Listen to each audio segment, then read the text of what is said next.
Bismillahirrahmanirrahim. Assalamu alaikum. I am Dr. Tayyaba. I am from the Department of Psychiatry and Behavioral Sciences, Faisalabad Medical University.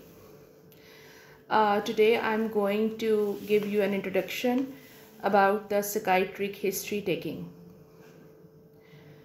Psychiatric history is the very important area which helps us to make a diagnosis about a psychiatric patient. Psychiatric history has a detailed structure on which we make the basis for the diagnosis. To start with, we start with taking an introduction about the patient. In the introduction, the first thing would be patient's name, his detailed identity, his gender and age, his educational and marital status, and from where he comes, which means his residence, and what is his occupation. Another important thing is to ask him about his informants.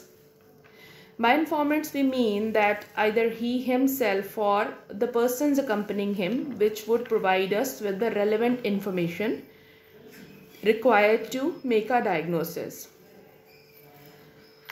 So up till now, to summarize, in the introduction part, we would be asking the name, age, mentioning the gender, marital and educational status, occupation, and the residence, and in the end about the informants of the patient. Why this is important to take a detailed introduction of a psychiatric patient? Because it will give us an outlook about the level of education of the patient. His age and gender would help us in thinking about certain psychiatric illnesses, and his occupation would help us in understanding whether he is being exposed to such an environment where he could become ill. And his residential area is also important in the sense because it will help us in identify from which particular financial class, for example, he comes from, and it will help us in making up in our mind in what psychiatric illnesses he would be going through. So this was about introduction of the patient. The next important area which we ask from the patient is his or her presenting complaints. Presenting complaints are the complaints with which the patient comes to the hospital. These are usually narrated in the patient's own words, and we usually ask it in a very open way from the patient, like what brings you to the hospital, or how you ended up in the hospital. And then we shall just narrate in the patient's own words that he narrated these things with which he presented to the hospital. So it is good if the presenting complaints are not in the technical or words or the jargons. Rather, it is better if it is in the patient's own language. The next important point is history of present illness. In history of present illness, we usually tell all the details or ask all the details of presenting complaints one by one, and any relevant features which may be associated with them, and impact of all those complaints on the patient's social, occupational, and personal life, impact on his sleep and appetite, which means his biological functions, and whether or not he sought any treatment for those complaints. So history of present illness should be very detailed and elaborative, because it will give us an insight towards the diagnosis. So history of present illness is just like a backbone of a psychiatric history. The next important thing is whether the patient had any past psychiatric illness, any past medical or surgical history. Another important thing is family history. In family history, we would be asking about the patient's parents, whether they're alive or not, and patient's siblings, are they alive and healthy? Is any one of the family members suffering or ever suffered from any physical or psychiatric illnesses? An insight into the family history is very important because it will help us in making a diagnosis, because some psychiatric illnesses are more prevalent in the families. So it will be help if we ask the family history in good details. The next important area is personal history.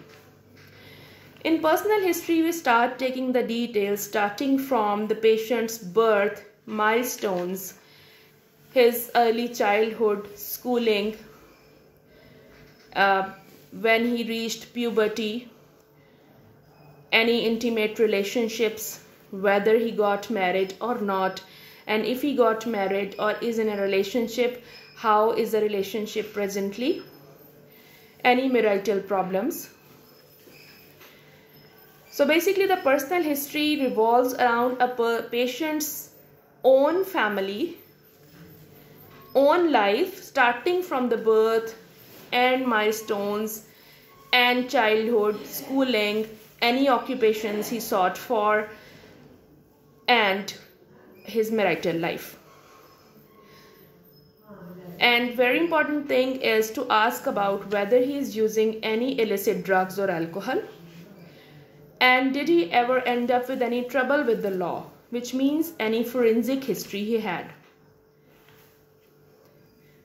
So we do ask all these things in personal history, out of which we may find some information, and about others we may not be able to get enough information. Like from a patient, you might not be able to find out about his birth and milestones history. If you have an informant with the patient, the informant may help you with that. But it is good to collect maximum information as much as possible. The next important thing is present social circumstances, which means a patient's way of present living.